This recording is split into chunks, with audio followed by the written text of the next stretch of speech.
कहानी को पूरा समझने के लिए कहानी के पिछले भाग को ज़रूर देखें। उसका लिंक मैं आपको डिस्क्रिप्शन बॉक्स में दे दूंगी और साथ में कमेंट बॉक्स में पिन भी कर दूंगी, तो आप वहां से भी जाकर देख सकते हैं। अंगद के मुंह से संगम को हॉस्टल छोड़ने की बात सुनकर स्नेहा के होश उड़ गए थे। इतना छोटा सा बच्चा हॉस्टल में रहेगा कैसे, ये सोचकर ही जैसे उसकी रूह कांप उठी थी। वो तुरंत बोली, आप ऐसा कैसे कर सकते हैं अंगद जी? आप संगम को हॉस्टल में कैसे डाल सकते हैं? कितना छोटा है वो। अभी तो वो अपनी चीज़ें मैनेज भी नहीं कर पाता, कुछ पता नहीं है उसे, बात बात पर डर जाता है वो। आपको देखे बिना तो वो अपनी आंखें भी नहीं खोलता। उसकी बात पूरी होती उससे पहले ही अंगद बोला, अरे तुमने देखा नहीं था क्या आज? उसने मुझे देखकर अपनी आंखें कहाँ खोली? आज तो उसने तुम्हें देखकर अपनी आंखें खोली ना, तो धीरे धीरे वार्डन को देखकर अपनी आंखें खोलना शुरू कर देगा।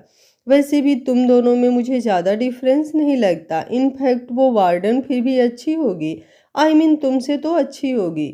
उसकी बात सुनकर शारदा जी गुस्से से चिल्लाई, बस करो अंगद, बहुत हुई तुम्हारी बदतमीजी। अब इससे ज़्यादा बदतमीजी मैं बर्दाश्त नहीं करूँगी। तुम्हारी हिम्मत भी कैसे हुई संगम को हॉस्टल में डालने की? ऐसा हरगिज नहीं होगा, संगम यहाँ से कहीं नहीं जाएगा। अंगद मुस्कुराया और बोला, और आप कौन होती हैं ये डिसीजन लेने वाली? शारदा जी उसके सवाल पर हैरान रह गईं। वो तुरंत बोली, मतलब क्या है तुम्हारा? हमारा संगम पर कोई हक नहीं। अंगद तुरंत बोला, कोई भी हक नहीं, संगम सिर्फ मेरा बेटा है, सिर्फ और सिर्फ मेरा बेटा, और मैं अपने बेटे पर किसी और का हक बिल्कुल बर्दाश्त नहीं कर सकता। मुझे बहुत अच्छी तरह से पता है मुझे मेरे बेटे के लिए क्या करना है और क्या नहीं। मुझे मेरे बेटे को उन लोगों से दूर रखना है जो उसे मुझसे दूर करना चाहते हैं।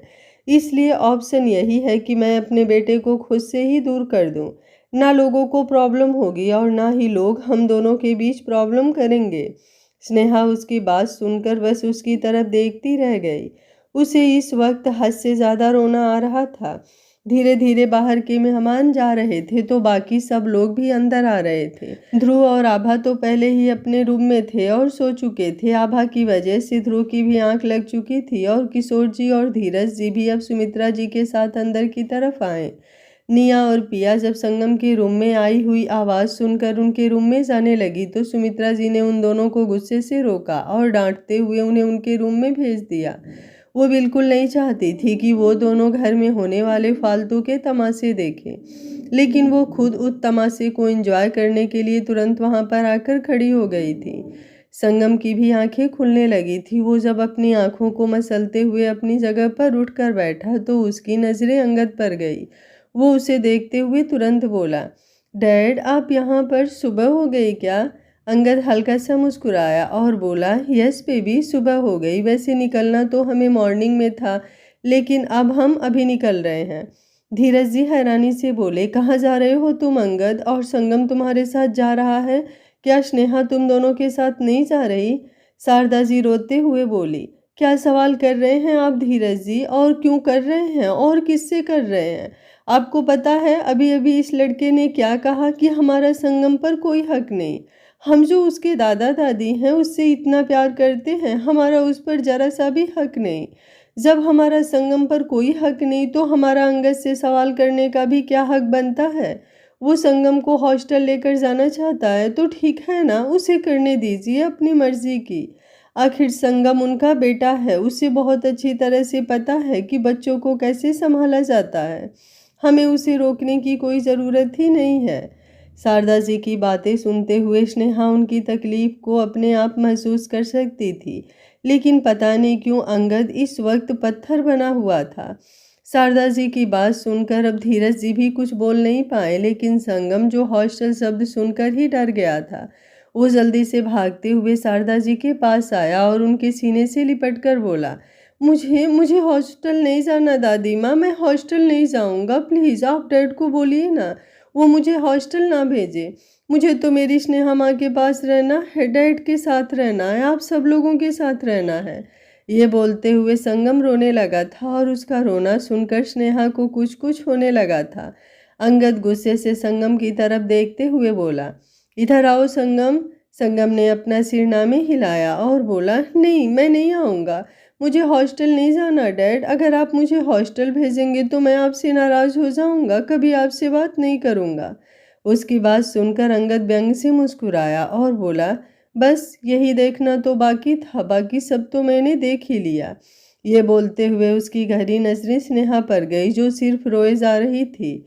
संगम तुरंत बोला, प्लीज कोई तो रोको डैड को, मुझे नहीं जाना हॉस्टल, किसी को समझ में क्यों नहीं आ रहा। ये बोलते हुए वो सबकी तरफ देख रहा था और शारदा जी के सीने में सिमट रहा था, लेकिन अब अंगद ने उसे शारदा जी से खींचना शुरू कर दिया था। उसने संगम के कंधों को पकड़ा और जैसे ही संगम हल्का सा शारदा जी से अलग हुआ, अचानक ही किसी और ने संगम पर पूरी तरह से अपनी पकड़ कस दी और उसे तुरंत अपने सीने से लगा दिया। वो कोई और नहीं, स्नेहा थी, जिसका चेहरा आंसुओं से भरा हुआ था, लेकिन उसकी आंखों में बेहिसाब गुस्सा झलक रहा था। वो अंगद की तरफ देखते हुए बोली, मैं संगम को यहाँ से कहीं नहीं जाने दूंगी। And don't you dare to do that mister अंगल मित्तल, मेरा संगम यहाँ से कहीं नहीं जाएगा। ये बोलकर उसने पूरी तरह से संगम को अपनी बाहों में जकड़ लिया और उसे लेकर तुरंत बाहर की तरफ चली गई। वो सीढ़ियाँ चढ़ते हुए ऊपर की तरफ आई और अगले ही पल उसने अपने और अंगद के रूम में आकर रूम लॉक किया और चुपचाप आकर बेड पर बैठ गई। वो इस वक्त बुरी तरह से कांप रही थी और संगम उसके सीने में सिमटा हुआ था। वहीं संगम के रूम में खड़ा अंगद गुस्से से लाल हो रहा था और अब वो संगम के रूम से निकलकर अपने रूम की तरफ बढ़ गया और अब अंगद का चेहरा गुस्से से कांपने लगा था। वो तुरंत अपने रूम की तरफ बढ़ने लगा, लेकिन तभी शारदा जी ने उसके आगे आकर उसका रास्ता रोक लिया। अंगद गुस्से से बोला, प्लीज मॉम, मुझे रोकने की कोशिश मत कीजिएगा, मैंने फैसला ले लिया है। इट मीन्स मैंने फैसला ले लिया है और अब इसे कोई भी चेंज नहीं कर सकता। संगम यहाँ पर नहीं रहेगा। शारदा जी की आंखों में आंसू थे। जिस तरह से अंगद बोल रहा था और जिस तरह से उसने ये कहा था कि उनका संगम पर कोई हक नहीं बनता, सच में उनके दिल को बहुत ज़्यादा तकलीफ पहुंची थी। लेकिन खुद को संभाल कर वो अंगद के सामने आकर खड़ी हुई और उसकी बात सुनकर बोली, ठीक है, तुमने फैसला ले लिया है ना, तो तुम्हें जो सही लगता है तुम करना, हम तुम्हें नहीं रोकेंगे। वैसे भी तुमने तो प्रूफ कर ही दिया है कि तुम्हें रोकने का हक हमारे पास है ही नहीं, तो नहीं रोकेंगे हम तुम्हें। लेकिन सिर्फ आज की रात रुक जाओ। संगम की हालत देख रहे हो ना तुम, हॉस्टल के नाम से कितना ज़्यादा डर गया है वो। अगर उसे इस तरह से हॉस्टल छोड़कर आओगे तो उसे कितना बुरा लगेगा। कोई मैच्योर इंसान नहीं है संगम जो इतनी आसानी से समझ जाएगा। उसे कम से कम थोड़ा वक्त तो दो, ज़्यादा नहीं तो सिर्फ आज रात का। कल तुम्हें जो करना है वो तुम कर लेना, हम तुम्हें नहीं रोकेंगे, लेकिन आज रात तुम्हें रुकना पड़ेगा, किसी और के लिए ना सही तो संगम के लिए ही सही। उनकी बात सुनकर अंगद ने कुछ नहीं कहा, बस गुस्से से उनकी तरफ देखता रहा। उसने एक नज़र अपने रूम की तरफ डाली और फिर तुरंत बाहर की तरफ चला गया। उसे बाहर जाते हुए देख शारदा जी ने राहत की एक सांस ली। धीरज जी शारदा जी की तरफ देखते हुए बोले, मुझे तो समझ में नहीं आ रहा है कि आखिर इस लड़के को हुआ क्या है। गुस्सा तो इसे पहले भी बहुत ज़्यादा आता था और फैसला तो कभी उसने किसी और का माना ही नहीं, हमेशा हमने ही इसका हर एक फैसला माना है। लेकिन अब ये इतना ज़्यादा रूड कैसे हो गया कि ये संगम के बारे में भी नहीं सोच रहा। मुझे तो तरस आ रहा है संगम पर। उनकी बातें सुनते हुए शारदा जी की आंखों में आंसू थे, लेकिन सुमित्रा जी के चेहरे पर तिरछी मुस्कुराहट थी। आखिर यही तो वो चाहती थी कि इस घर पर सिर्फ उनका राज हो। संगम का इस घर से जाना मतलब संगम की इम्पोर्टेंस इस घर में कम होना, और फिर आभा का जो बच्चा आएगा सारा प्यार उसे मिलेगा, और जिसे सबसे ज़्यादा प्यार मिलता है प्रॉपर्टी भी उसे ही मिलती है। ये सोच तो जैसे उनके दिमाग में फिट हो चुकी थी। वो शारदा जी की तरफ देखते हुए बोली, मुझे लगता है हम सबको अब अपने अपने रूम में चलना चाहिए। स्नेहा संगम को अपने साथ ले गई है ना, वो उसे संभाल लेगी। वैसे भी पार्टी की वजह से सबको बहुत ज़्यादा थकावट हो गई है, और रही बात अंगद की, तो अब वो गया है तो इतनी आसानी से तो वो वापस नहीं आएगा। शारदा जी एक गहरी सांस लेकर बोली, जिसे आराम करना है जाकर आराम कर ले, मैं फिलहाल यहीं पर हूँ। ये बोलकर वो जाकर सोफे पर बैठ गई। उन्हें डर था कि कहीं अंगद एक बार फिर से वापस ना आ जाए और सीधा स्नेहा और संगम के पास ना चला जाए। सुमित्रा जी ने हल्का सा मुंह बनाया और बोली, जाना तो मैं भी नहीं चाहती हूँ अपने कमरे में, लेकिन कमर में इतना दर्द हो रहा है कि एक पल भी खड़ी रही तो हॉस्पिटल जाने की नौबत आ जाएगी, इसलिए मैं जाती हूँ अपने रूम में। ये बोलकर वो अपना पल्ला झाड़कर अपने रूम में चली गई और उनके पीछे पीछे किशोर जी भी चले गए। धीरज जी शारदा जी के पास आए और कुछ बोलने को हुए, लेकिन शारदा जी उनकी तरफ देखते हुए बोली, आपने अपनी दवा ले ली? धीरज जी ने अपना चेहरा हाँ में हिलाया। शारदा जी एक बार फिर से बोली, आप जाइए और जाकर आराम कीजिए, मैं ठीक हूँ, अगर कोई ज़रूरत होगी तो आपको बताऊंगी। धीरज जी ने अपना सर हाँ में हिलाया और अपने रूम में चले गए। शारदा जी सोफे पर अपना सिर टिकाकर बैठ गई थी। वो सोना तो नहीं चाहती थी, लेकिन कुछ ही देर में उन्हें खुद ब खुद नींद आ गई थी। वहीं दूसरी तरफ अंगद इस वक्त हाईवे पर था और उसकी गाड़ी साइड पर रुकी हुई थी। उसके हाथों में वाइन की एक बोतल थी जिसे वो अपने होठों से लगाए हुए था। एक के बाद एक लगभग से 2-3 बोतल वो खत्म कर चुका था और इस वक्त वो हद से ज़्यादा नशे में था। स्नेहा जिस तरह से संगम को अपने रूम में लेकर गई थी, ये बात भी उसे इरिटेट कर रही थी। वो लड़खड़ाते हुए कदमों के साथ गाड़ी में आकर बैठा और बोला, बस आज की रात तुम्हें जितना संगम के साथ वक्त बिताना है बिता लो, क्योंकि कल कल संगम को यहाँ से जाना होगा। मेरे सामने ही तुम मुझसे मेरे संगम को छीन कर ले जा सकती हो, तो पीठ पीछे पता नहीं तुम उसके कानों को कितना भरती होगी। इसलिए अब और ज़्यादा रिस्क मैं बिल्कुल नहीं लेने वाला। कल संगम तुमसे बहुत दूर चला जाएगा, बहुत दूर। ये बोलकर उसने भी अपना सर पीछे सीट की तरफ टिका दिया और कुछ ही देर में उसे भी नींद आ गई थी। गाड़ी चलाने की हालत में तो वो वैसे भी बिल्कुल नहीं था। अगर चलाता भी तो पक्का उसका एक्सीडेंट हो जाता। वहीं दूसरी तरफ स्नेहा संगम की तरफ देख रही थी, जो बिस्तर पर आराम से सोया हुआ था। वो कितनी देर तक तो डर कर स्नेहा की गोद में सिमटा रहा। जब से स्नेहा उसे रूम में लेकर आई थी, तब से वो बस यही बोले जा रहा था कि उसे हॉस्टल नहीं जाना। वो अपने डैड के साथ रहना चाहता है, अपनी स्नेहा माँ के साथ रहना चाहता है, अपनी पूरी फैमिली के साथ रहना चाहता है। स्नेहा उसे शांत करवा रही थी और आखिर उसने उसे आराम से सुला ही दिया था। पर अब उसकी खुद की आंखों में आंसू थे। वो संगम की तरफ देखकर रोते हुए बोली, ये सब कुछ मेरी वजह से हो रहा है संगम बेटा। अगर मैं आपकी ज़िंदगी में नहीं आती तो आपको मेरी वजह से बाकी सबसे दूर नहीं जाना पड़ता। आप अपनी फैमिली के साथ रहना चाहते थे, लेकिन मेरी वजह से आपको हॉस्टल जाना पड़ रहा है। पर मैं ऐसा नहीं होने दूंगी, बिल्कुल भी नहीं। आप फिक्र मत कीजिए, आपको इस घर से कहीं नहीं जाना पड़ेगा। ये बोलते हुए उसने बड़े ही प्यार से संगम के बालों को सहलाया और फिर नीचे झुककर उसके माथे को चूम लिया।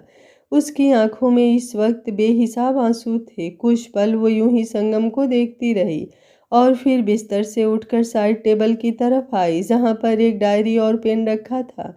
उसने वो डायरी और पेन लिया और उस पर कुछ लिखने लगी। कुछ देर बाद उसने उस डायरी का एक पन्ना फाड़ कर वहां साइड में रखा और फिर सीधा रूम से बाहर निकल गई। वो सीढ़ियां उतरते हुए नीचे की तरफ आई। उसकी नज़र सामने शारदा जी पर गई। उन्हें वहां पर देखकर वो इतना तो समझ चुकी थी कि अंगद अगर इतनी देर तक कमरे में नहीं आया तो इसका कारण शायद शारदा जी ही है। वो हल्का सा मुस्कुराई, लेकिन उस मुस्कुराहट में भी सिर्फ और सिर्फ तकलीफ ही थी। उसने एक नज़र पूरे घर पर डाली और फिर बाहर की तरफ आ गई। बाहर आकर उसकी नज़र अंगद की गाड़ी पर गई, जो पार्किंग एरिया में नहीं खड़ी थी। वो साइड में खड़ी दूसरी गाड़ी की तरफ आई और एक गार्ड को देखते हुए बोली, प्लीज़ आप ड्राइवर को बुला दीजिए। उस गार्ड ने अपना सर हाँ में हिलाया और पीछे बने हुए क्वार्टर्स की तरफ बढ़ गया, जहाँ पर सारे ड्राइवर रहते थे। एक ड्राइवर तुरंत आगे आया। स्नेहा ने उसे ब्यास मेंशन चलने के लिए कहा और गाड़ी में बैठ गई। कुछ ही देर में उनकी गाड़ी मित्तल मेंशन से निकलकर ब्यास मेंशन की तरफ बढ़ गई। गाड़ी में बैठकर उसने अपने फ़ोन पर संगम की पिक्चर निकाली और उसे देखकर हल्का सा मुस्कुराई, लेकिन साथ ही साथ उसकी आंखों से आंसू भी बहने लगे थे, जो उसके फ़ोन की स्क्रीन पर ही गिरे। वो उन आंसुओं को साफ करते हुए बोली, मेरी वजह से आप बाकी सबसे दूर हो जाओ। इससे बेहतर तो यही है ना संगम बेटा, कि मैं खुद को आपसे दूर कर दूं, ताकि कम से कम आपको हॉस्टल तो ना जाना पड़े। मैं बहुत प्यार करती हूँ आपसे, बहुत प्यार, लेकिन शायद आपके साथ रहना मेरी किस्मत में नहीं है। काश मैं आपके डैड को समझा पाती कि मैं बेशक से आपकी सौतेली माँ हूँ, लेकिन मेरे दिल में आपके लिए ऐसा कुछ भी नहीं है। आपके लिए तो अगर मुझे अपनी जान भी देनी पड़े तो मैं दे दूँ। तो फिर आपके लिए मैं आपसे दूर क्यों नहीं हो सकती? आई होप जब आपके डैड अपना फैसला बदल दें, मैं बस यही प्रार्थना करूंगी कि आप हमेशा खुश रहें, आप अपनी ज़िंदगी में जो चाहें वो सब कुछ आपको मिले। ये बोलते हुए ही उसने संगम की तस्वीर को अपने सीने से लगा लिया। उसकी आंखों से बहते हुए आंसू अब और भी ज्यादा तेज हो चुके थे। सुबह के तकरीबन 8 बजे अंगद की गाड़ी पार्किंग एरिया में आकर रुकी और वो गाड़ी से बाहर निकलकर अंदर की तरफ आया। हाल में सोई हुई शारदा जी तकरीबन 1.5-2 घंटे पहले ही उठ गई थी, लेकिन अभी तक वो स्नेहा के पास नहीं गई थी। इसलिए उन्हें पता ही नहीं था कि स्नेहा तो कब की मित्तल मेंशन छोड़कर जा चुकी है। अंगद जब घर के अंदर आया और अपने कमरे में जाने लगा तो शारजा दी तुरंत उसका रास्ता रोकते हुए बोली, अभी तक वो दोनों उठे नहीं हैं, तुम कुछ देर बाद अपने रूम में चले। उनकी बात पूरी होती उससे पहले ही अंगद गुस्से से बोला, पूरी रात सिर्फ आपकी वजह से मैं अपने रूम में नहीं गया, और अगर आपको लगता है कि एक बार फिर से आप मुझे मेरे रूम में जाने से रोक लेंगी तो इस बार आप गलत हैं। हर बार मैं आपकी बात नहीं मानूंगा। अब तक उसकी नींद अच्छे से पूरी हो गई होगी। वैसे भी मेरा सुकून छीन कर तो उसे खुद काफ़ी अच्छे से नींद आई होगी। पर अब वक्त आ गया है कि वो समझ ले कि उसका इस घर में जो वजूद था वो ख़त्म होने वाला है। मेरे बच्चे के लिए वो इस घर में आई थी ना, अब जब वही इस घर में नहीं था तो वो यहाँ रहकर भी क्या करेगी, तो उसे भी यहाँ से चले जाना चाहिए। ये बोलकर वो सीढ़ियाँ चढ़ते हुए ऊपर अपने रूम की तरफ चला गया। शारदा जी की आंखों में नमी तैर गई। वो खुद से ही बोली, काश तुम समझ पाते अंगद कि तुम कितनी बड़ी गलती कर रहे हो। स्नेहा बस तुम्हें और संगम को प्यार देने के लिए यहाँ पर आई थी, लेकिन तुम उसे सिवाय नफरत के कुछ भी नहीं दे रहे हो। तुम उसके साथ बहुत गलत कर रहे हो अंगद, और उसके साथ साथ खुद अपने और संगम के साथ भी। ये बोलते हुए उनकी आंखों से वो आंसू बाहर की तरफ लुढ़क गए। वहीं अंगद अपने रूम में आया। उसने दरवाज़ा खोला तो दरवाज़ा खोलते ही उसकी नज़र सामने बेड पर गई, जहाँ पर संगम अभी भी आराम से सोया हुआ था।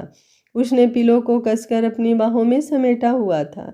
स्नेहा उसे यूं ही लिटा कर गई थी ताकि उसे ऐसा ना लगे कि वो अकेला सोया हुआ है। अंगद ने अपनी नज़रें पूरे रूम में घुमाई, उसे स्नेहा कहीं नज़र नहीं आई। वो अंदर की तरफ आया और आते ही संगम की बगल में लेट गया। वो उसके सिर पर अपना हाथ रख कर बोला, आई नो इस वक्त तुम्हें तुम्हारे डैड पर गुस्सा आ रहा होगा। उनका डिसीजन तुम्हें बिल्कुल अच्छा नहीं लग रहा, लेकिन मुझे समझने की कोशिश करो संगम बेटा। अगर तुम मुझे नहीं समझोगे तो और कौन है मेरा इस दुनिया में। मैं नहीं खोना चाहता तुम्हें। जब मुझसे ज़्यादा कोई तुम पर अपना हक जताता है तो मैं नहीं बर्दाश्त कर सकता। तुम मेरे पास मेरे तनुश्री की आखिरी निशानी हो। मैं तुम्हें नहीं खो सकता। कोई तुम्हें मुझसे नहीं छीन सकता। तुम मेरे लिए मेरी दुनिया हो और मैं इस दुनिया में खुश हूँ। मुझे किसी और को इस दुनिया में नहीं लाना। अगर कोई और इस दुनिया में आएगा तो सब कुछ बढ़ जाएगा और मैं कुछ भी बांट सकता हूँ, पर तुम्हें नहीं बांट सकता। कोई मुझसे मेरा सब कुछ छीन ले, बेशक से मेरा नाम, मेरी प्रॉपर्टी, मेरा बिजनेस, सब कुछ मुझसे दूर कर दे, लेकिन तुम मुझसे दूर नहीं हो सकते। और अगर मैं तुम्हें खुद से दूर कर रहा हूँ तो समझने की कोशिश करो ना, कोई तो वजह होगी, वरना तुम तो जानते हो ना कि एक पल भी तुम्हारे डैड तुम्हारे बिना नहीं रह पाते हैं। यह बोलते हुए उसकी आंखें बेहद गहरी लाल हो गई थी और उनमें नमी तैरने लगी थी।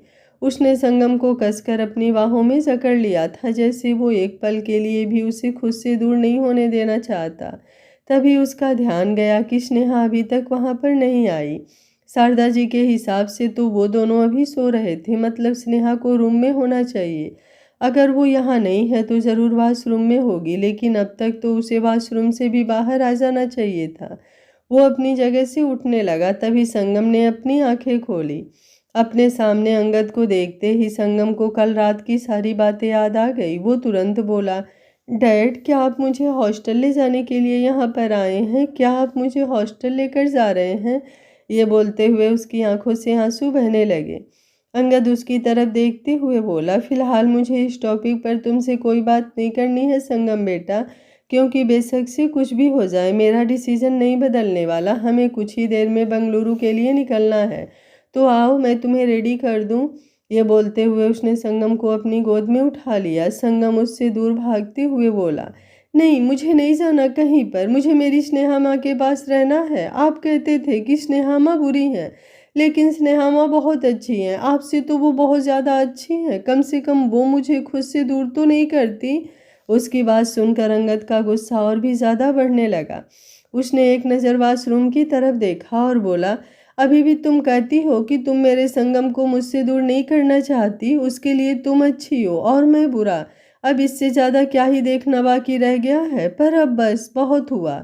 ये बोलकर वो झट से संगम को अपने करीब खींचते हुए बोला, तुम्हारी स्नेहा माँ कैसी हैं और कैसी नहीं, मुझे अब इस चीज़ से कोई लेना देना नहीं। तुम मेरे बेटे हो और तुम्हारी लाइफ का हर एक डिसीजन मैं करूँगा, दैट्स इट। ये बोलकर वो उसे वॉशरूम की तरफ लेकर बढ़ गया। उसने वॉशरूम के पास आकर दरवाज़ा हल्का सा नॉक किया, लेकिन अंदर से कोई रिस्पॉन्स नहीं आया।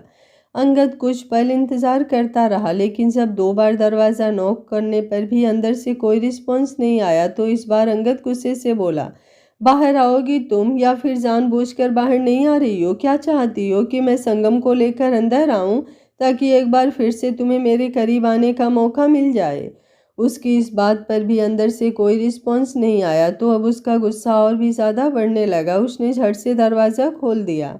दरवाज़ा खुलते ही उसकी नज़र अंदर की तरफ गई, लेकिन ना ही उसे वहाँ पर स्नेहा नज़र आई और ना ही कोई हलचल। वो थोड़ा हैरान हुआ। संगम रोते हुए बोला, मुझे नहीं लेना सावर, मुझे मेरी स्नेहा माँ के पास जाना है। ये बोलते हुए वो अंगद से अपना हाथ छुड़ाने की कोशिश कर रहा था। बेशक से अंगद को स्नेहा के लिए कुछ महसूस ना हो, लेकिन संगम तो इतने में ही समझ चुका था कि उसकी स्नेहा माँ वॉशरूम में नहीं है। उसने एक झटके से अंगद से अपना हाथ छुड़ाया और तुरंत रूम से बाहर की तरफ भाग गया। अंगद ने उसे रोकने की कोशिश की, लेकिन जब तक वो उसे पकड़ता तब तक संगम वहां से जा चुका था। अंगद गुस्से से फ्रस्ट्रेट होते हुए बोला, ये सब तुम्हारी वजह से हुआ है। एक बार बस मैं संगम को हॉस्टल छोड़ाऊं, उसके बाद मैं तुम्हें नहीं छोड़ने वाला। तुमने मुझसे मेरे बेटे को छीनने की गलती कर दी। जो मुझसे पंगा लिया है ना, उसकी सज़ा तो तुम्हें बहुत अच्छी तरह से मिलेगी। ये बोलकर वो गुस्से से लाल होता हुआ बाहर की तरफ आया। वहीं संगम सीढ़ियां उतरते हुए जोरों से चिल्ला रहा था, स्नेहा माँ, स्नेहा माँ, स्नेहा माँ। स्नेहा तो उसका चिल्लाना सुनने के लिए वहां पर थी ही नहीं। अगर वो होती तो झट से उसके पास आकर उसे अपने सीने में समेट लेती, लेकिन फिलहाल वहां पर शारदा जी थी। संगम का पैर सीढ़ियों पर लड़खड़ाने लगा, लेकिन शारदा जी ने तुरंत उसे संभाल लिया। संगम को गिरते हुए देख उनका दिल उनके सीने से बाहर निकलने को हो रहा था। वहीं अंगद जो संगम के पीछे पीछे रूम से बाहर जा रहा था, उसकी नज़र अचानक ही साइड टेबल पर गई और वहां वो लेटर देखकर एक पल के लिए उसके कदम रुक गए। वो उस लेटर के पास आया और उसे अपने हाथ में उठाकर पढ़ने लगा। अंगद जी, कहना तो आपसे बहुत कुछ चाहती हूँ, लेकिन अगर अपने दिल के एहसास एक कागज़ के पन्ने पर लिखने आई तो पन्ना छोटा पड़ जाएगा। बस 2 ही बातें कहूँगी आपसे। एक कि मैं आपसे आपका कुछ भी छीनने नहीं आई थी। आपकी और संगम की एक दुनिया है, मैं बस उस दुनिया का हिस्सा बनने आई थी। वो भी ज़बरदस्ती नहीं, कहीं ना कहीं आपकी मर्जी भी उसमें शामिल थी। लेकिन मुझे नहीं पता था कि मेरी उस दुनिया में आना आपको आपकी ही दुनिया से दूर कर देगा। इसलिए बेहतर तो यही है कि मैं ही उस दुनिया से चली जाऊं। ये पढ़ते हुए अंगद के दिल में एक अजीब सा एहसास हुआ। उसकी आंखें एकदम खुली हुई थी और चेहरे पर मिक्स्ड एक्सप्रेशंस थे। अब तक वो गुस्से में कांप रहा था, लेकिन अब उसका गुस्सा थोड़ा कम हो गया था। उसने उस लेटर को आगे पढ़ा। और दूसरी बात, संगम बहुत प्यार करता है आपसे। ऐसा नहीं कहूँगी कि वो मुझसे प्यार नहीं करता, लेकिन मैं तो उसकी ज़िंदगी में कुछ दिन पहले आई हूँ। आपका और उसका रिश्ता तो उस दिन से है जिस दिन वो तनुश्री की कोख में आया। कहते हैं एक माँ और एक बच्चे का रिश्ता बाकी सब रिश्तों से 9 महीने ज़्यादा का होता है। एक माँ होती है जो सबसे पहले अपने बच्चे को महसूस करती है, लेकिन नहीं, सबसे पुराना और सबसे गहरा रिश्ता एक बच्चे का और उसके बाप का होता है। जब उस बाप को पता चलता है कि उसका बच्चा इस दुनिया में आने वाला है तो वो उसकी हर एक छोटी से छोटी चीज़ को दिमाग में सोचने लगता है। उसके पैदा होने पर अस्पताल के खर्चे से लेकर उसके करियर तक की हर एक छोटी से छोटी चीज़ एक बाप उसकी दुनिया में आने से पहले ही सोच लेता है। एक माँ का भी यही ख्वाब होता है कि उसका बच्चा उसके बाप पर जाए। तो फिर हुआ ना बाप और बच्चे का रिश्ता सबसे ज़्यादा खास। तो क्यों आपको उस रिश्ते पर यकीन नहीं? मुझे नहीं पता संगम की क्या ख्वाहिशें हैं, लेकिन कल उसकी एक ख्वाहिश के बारे में पता चला कि वो अपनी पूरी फैमिली के साथ रहना चाहता है। अगर मेरी वजह से उसकी एक ख्वाहिश अधूरी रह गई तो क्या खाक मेरी ममता। गलती नहीं कहूँगी कि मैं आप दोनों की ज़िंदगी में आई, क्योंकि कुछ ही दिनों में मैंने वो हासिल कर लिया जो कभी कभी एक इंसान को उसकी पूरी ज़िंदगी में नहीं मिलता। एक परिवार, एक बच्चा, पति के साथ नोक झोंक से भरा रिश्ता, इन सब को अपने अंदर समेट कर मैं आपसे, संगम से और आपके पूरे परिवार से दूर जा रही हूँ। बस दो चीज़ें मांगती हूँ आपसे बदले में। एक ये कि आप कभी संगम को खुद से अलग मत कीजिएगा, और दूसरी ये कि बेशक से मुझे अपनी दुनिया में शामिल मत होने दीजिए, लेकिन तलाक की बात करके मुझे इस दुनिया से हमेशा के लिए निकालिएगा मत। बेशक नाम से ही सही आपकी पत्नी बनकर रहने का हक दे दीजिएगा अंगद जी। आपकी होकर भी आपकी ना हो सकी स्नेहा। उस लेटर को पढ़ते हुए अब अंगद की आंखें और भी ज़्यादा गहरी लाल हो गई थीं। उसने उस लेटर को अपने हाथ में कसकर इकट्ठा किया और फिर उसे एकदम झकझोरते हुए वहीं साइड में फेंक दिया। अब वो तुरंत रूम से बाहर निकला और उसकी नज़र हाल में स्नेहा के लिए रोते हुए संगम पर गई, जो शारदा जी के सीने में सिमटा हुआ था। शारदा जी संगम से पूछ रही थी कि क्या स्नेहा ऊपर रूम में नहीं है, तो संगम ने रोते हुए अपना सिर नामी हिलाया और बोला, नहीं, स्नेहा माँ मेरे साथ नहीं है। जब मेरी आंखें खुली तो वो वहाँ पर थी ही नहीं, और वहाँ पूरे रूम में मुझे स्नेहा माँ कहीं नजर नहीं आई। वो वॉशरूम में भी नहीं है। उसकी बात सुनकर शारदा जी भी सोच में पड़ गई थी कि आखिर स्नेहा गई कहाँ, क्योंकि 2-2.5 घंटे से वो भी जाग रही थी। उन्होंने एक बार भी स्नेहा को नहीं देखा था। उनका दिल अब बेचैन होने लगा था। तभी सीढ़ियाँ उतरते हुए अंगद वहाँ पर आया और संगम के पास आकर खड़ा हो गया। वो संगम की तरफ देखते हुए बोला, मेरे पास आओ संगम। संगम रोते हुए बोला, नहीं आऊँगा मैं आपके पास डैड। जब तक मेरी स्नेहा माँ मेरे पास नहीं आती तब तक मैं और किसी के पास नहीं आऊँगा। बस दादी माँ के पास रहूँगा।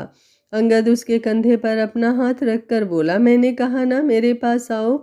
संगम ने भी अपना कंधा झटकाया और बोला, मैंने भी कहा ना डैड, मैं आपके पास नहीं आऊँगा। उसे इस तरह से बोलते हुए देख अंगद हैरान रह गया। कहीं ना कहीं उसने जब वो लेटर पढ़ा तो उसके दिल में एक सॉफ्ट फीलिंग आ गई थी कि शायद वो स्नेहा के साथ गलत कर रहा है।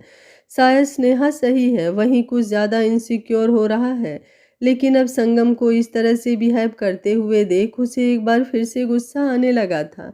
संगम एक बार फिर से रोते हुए बोला, मुझे स्नेहा माँ चाहिए, मुझे स्नेहा माँ चाहिए, प्लीज़ दादी मुझे स्नेहा माँ ला कर दो।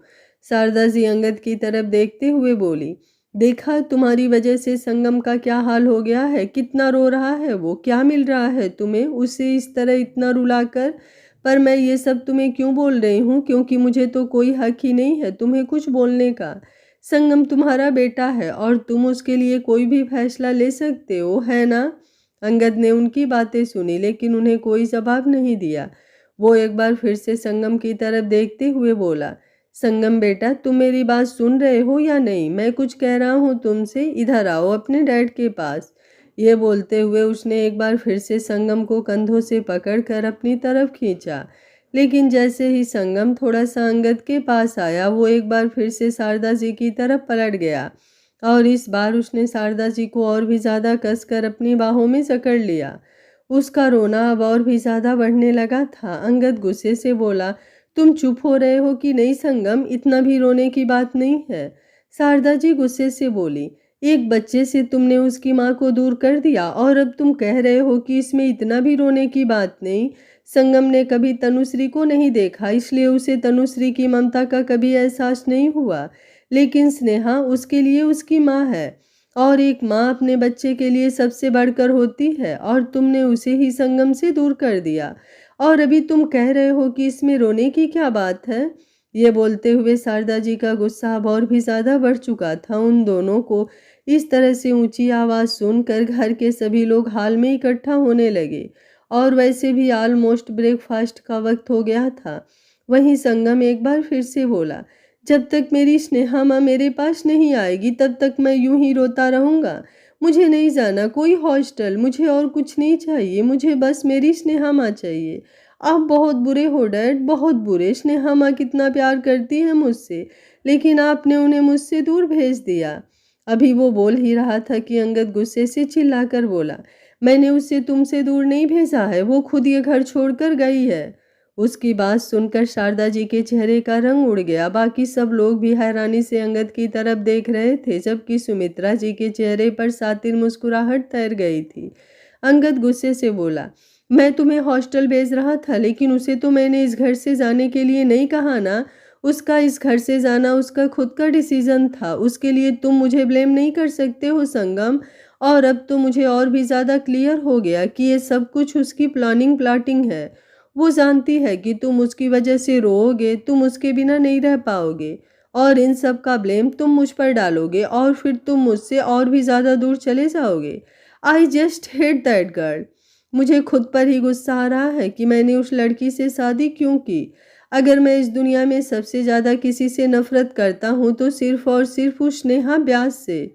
उसकी बातें सुनते हुए शारदा जी की आंखों से आंसू निकल गए थे। आभा भी ध्रुव के सीने से लग गई। स्नेहा और अंगद के लिए उसने भी बड़े ख्वाब देखे थे कि अब अंगद की जिंदगी में खुशियां होंगी, संगम को भी माँ का प्यार मिलेगा। लेकिन अंगद की बातें सुनते हुए वो सारे ख्वाब टूट गए थे। स्नेहा इस घर से जा चुकी है, ये बात सुनकर उसे बहुत बुरा लग रहा था। वहीं संगम का रोना भी एकदम से बंद हो गया था।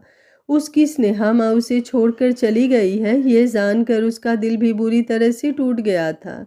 अंगद ने जबरदस्ती उसे शारदा जी से खींचा और गुस्से से बोला, मैं मेरे बेटे को संभाल सकता हूँ, उसके लिए कोई माँ की ज़रूरत नहीं है, और सौतेली माँ की तो बिल्कुल भी नहीं। ये बोलकर वो उसे सीधा अपने रूम में ले गया। संगम बिल्कुल चुप था, वो रो नहीं रहा था। अंगद ने ऊपर रूम में उसे लाने के बाद बेड पर बिठाया और फिर उसकी तरफ देखते हुए बोला, तुम हॉस्टल नहीं जाना चाहते हो ना, तो ठीक है, मैं तुम्हें हॉस्टल नहीं भेजूंगा। लेकिन तुम्हारी स्नेहा माँ इस घर में वापस नहीं आएगी, ये तुम अच्छी तरह से समझ लो। मैंने उसे इस घर से बाहर नहीं निकाला है, वो खुद तुम्हें छोड़कर गई है, तो अब तुम इन बातों का ब्लेम मुझ पर नहीं डाल सकते। उसकी बात का संगम ने कोई जवाब नहीं दिया, बस चुपचाप अपनी जगह पर बैठा रहा। अंगद ने एक गहरी सांस ली और बालकनी की तरफ चला गया। उसने बालकनी का दरवाज़ा बंद कर दिया था, क्योंकि उसका खुद का सिर इस वक्त पूरी तरह से घूम चुका था और उसे स्मोक करनी थी। अंदर ही अंदर वो काफ़ी फ्रस्ट्रेट फील कर रहा था। स्मोक करने के बाद जब वो वापस अंदर की तरफ आया तो उसकी नज़र संगम पर गई, जो अभी भी अपनी जगह पर बिल्कुल वैसे ही बैठा था जैसे अंगद उसे छोड़कर गया था।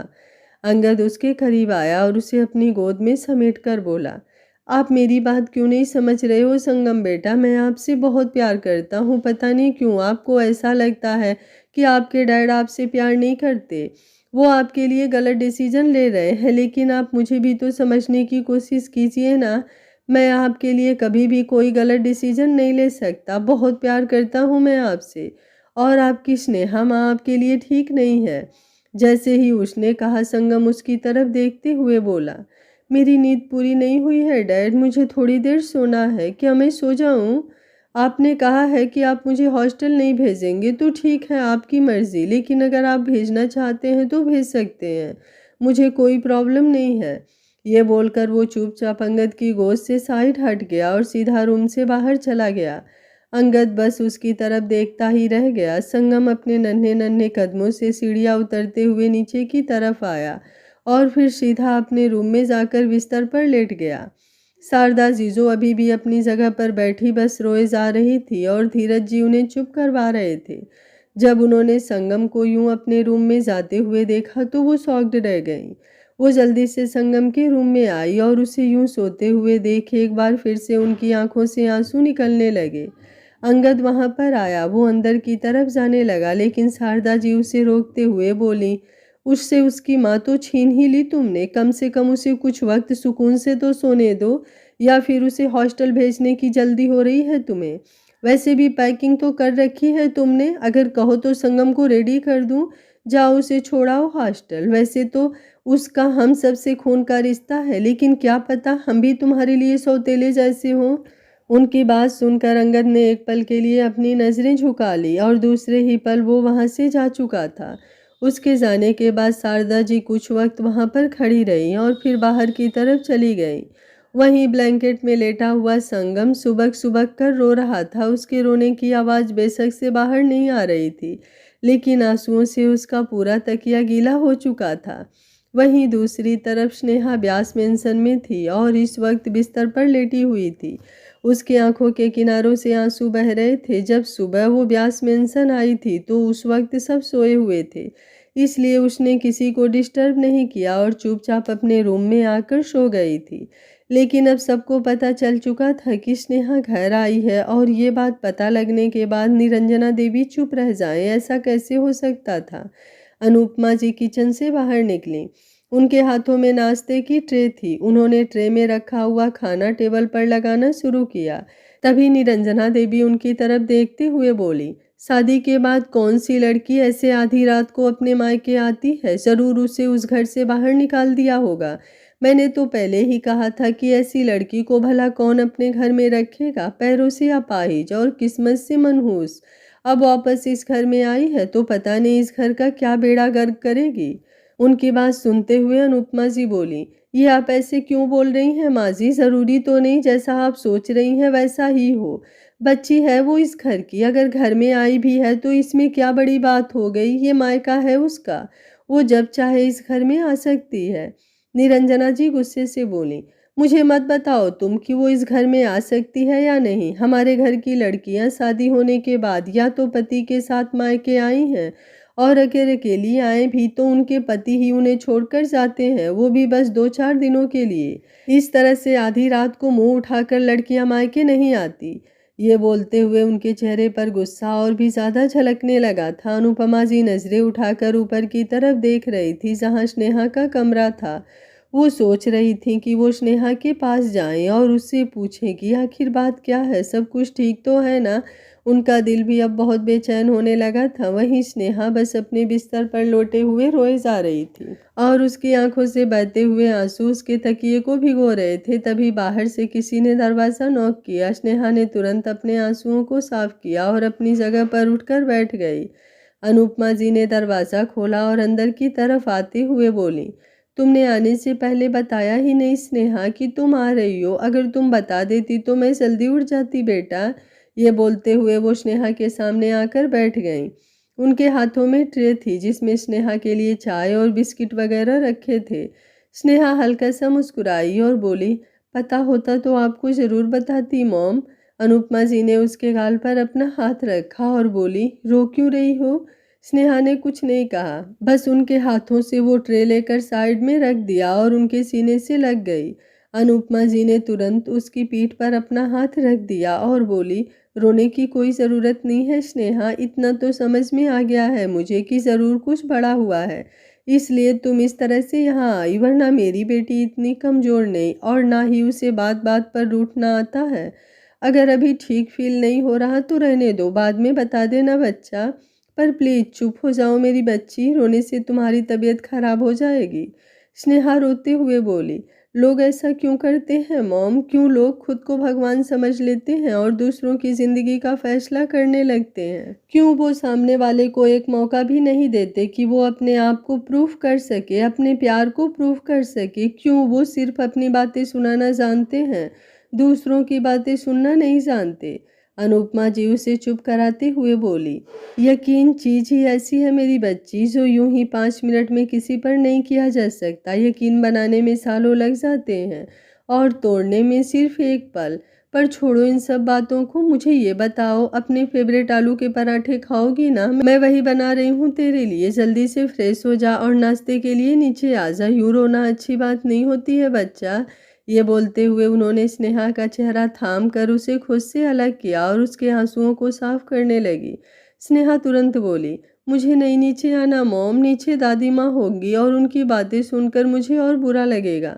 अनुपमा जी बड़े प्यार से बोली, मैंने आज तक कभी तुम्हें उन्हें जवाब देने नहीं दिया और अब मुझे लगता है शायद यही मैंने गलती की।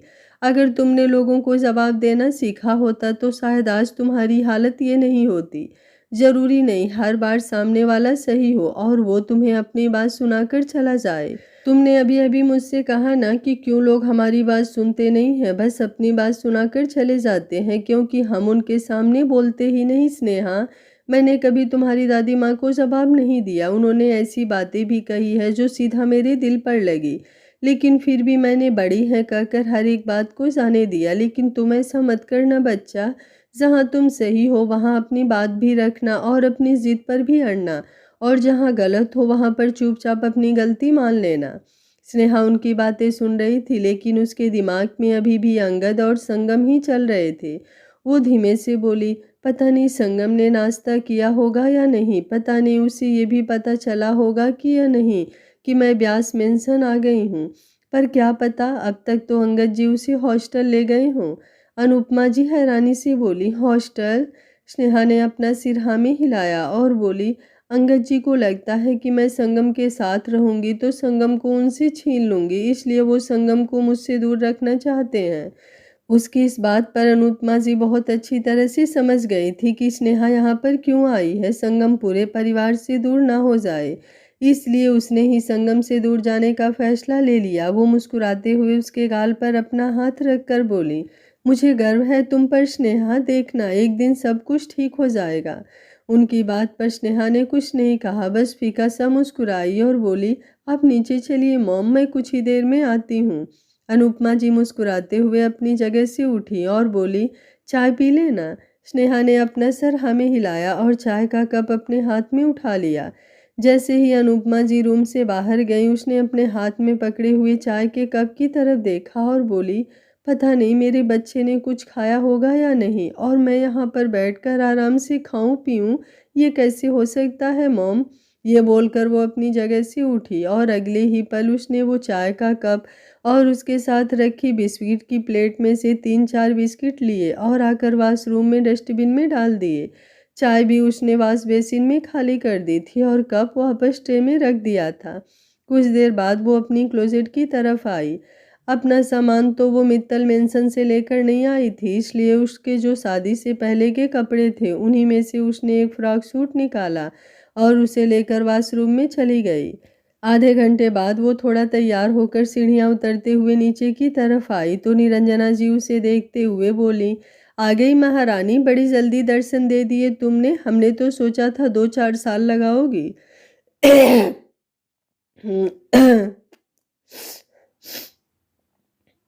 स्नेहा ने एक नज़र अनुपमा जी की तरफ देखा। अनुपमा जी हमेशा ऐसी सिचुएशन में उसे चुप रहने का इशारा करती थी, लेकिन आज उन्होंने उसे कोई इशारा नहीं किया। पर स्नेहा चुप रही और हल्का सा मुस्कुराते हुए निरंजना जी के पास आई और उनके पैरों को छूते हुए बोली, प्रणाम दादी माँ।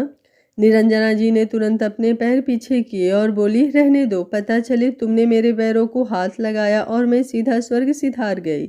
उनकी बात पर स्नेहा हल्का सा मुस्कुराकर बोली, ऐसी बात है तो अब तक तो आपको यहाँ पर होना ही नहीं चाहिए था दादी माँ, शादी से पहले बड़े पाँव दबाए हैं मैंने आपके, उस हिसाब से तो अब तक आपको स्वर्ग की महारानी बन चुकी होती। निरंजना जी गुस्से से भड़कते हुए बोली, मेरे सामने जुबान चला रही हो तुम। स्नेहा कोई जवाब देती उससे पहले ही महेश जी वहाँ पर आए, जो कि स्नेहा के डैड हैं। वो अपनी माँ की तरफ देखते हुए बोले, आपने बात ही ऐसी की है माँ कि उसका जवाब ऐसा ही बनता था। कितने दिनों बाद बच्ची घर पर आई है, प्यार से आपके पैर छू रही है और आप हैं कि उससे ये सब बातें बोल रही हैं। निरंजना जी मुँह बनाते हुए बोली, घर पर आई नहीं है, ये कहो कि ससुराल छोड़कर मायके में बसने चली आई। अच्छे घर की लड़कियां शाम होने के बाद घर से पर नहीं निकालती, और ये ससुराल छोड़कर मायके चली आई। महेश जी जो स्नेहा के पास पहुंच चुके थे, वो स्नेहा को अपने सीने से लगाते हुए बोले, फिर क्या हुआ, अगर वो अपने मायके आई है तो उसका मायका भी उसका घर है, और मैं नहीं मानता इन सब चीज़ों को। मेरी बच्ची जब तक यहाँ रहना चाहे तब तक रह सकती है, और अगर पूरी ज़िंदगी भी रहना चाहे तो भी कोई दिक्कत नहीं है। एक बाप के लिए उसकी बेटी बोझ नहीं होती है, बल्कि उसका सहारा होती है ना स्नेहा। स्नेहा मुस्कुराई और उसने अपने हाथों को महेश जी की पीठ पर कस दिया। आज का पार्ट आप लोगों को कैसा लगा, कमेंट बॉक्स में अपनी राय ज़रूर दीजिएगा। कल का पार्ट बहुत ही ज़्यादा खूबसूरत और इमोशनल होने वाला है। कल का पार्ट देखना बिल्कुल मत भूलिएगा। कहानी इतनी जल्दी अपलोड कर रही हूँ, इतना मेहनत करके, फिर भी आप लोगों के लाइक्स और कमेंट्स कम होते जा रहे हैं। दिल खोलकर कहानी को लाइक करिए और कमेंट बॉक्स में अपनी राय दीजिए। कहानी के आगे आने वाले एपिसोड बहुत ही इंटरेस्टिंग और ब्यूटीफुल होने वाले हैं, एक भी पार्ट को आप मिस बिल्कुल नहीं कर पाएंगे। लेकिन कहानी को आगे बढ़ाने के लिए आप लोगों के प्यार और सपोर्ट की ज़रूरत है। चैनल पर अपना सपोर्ट बनाए रखिए। Thank you for watching. मिलते हैं कहानी के अगले भाग में। तब तक स्वस्थ रहिए, मस्त रहिए, अपना ख्याल रखते रहिए।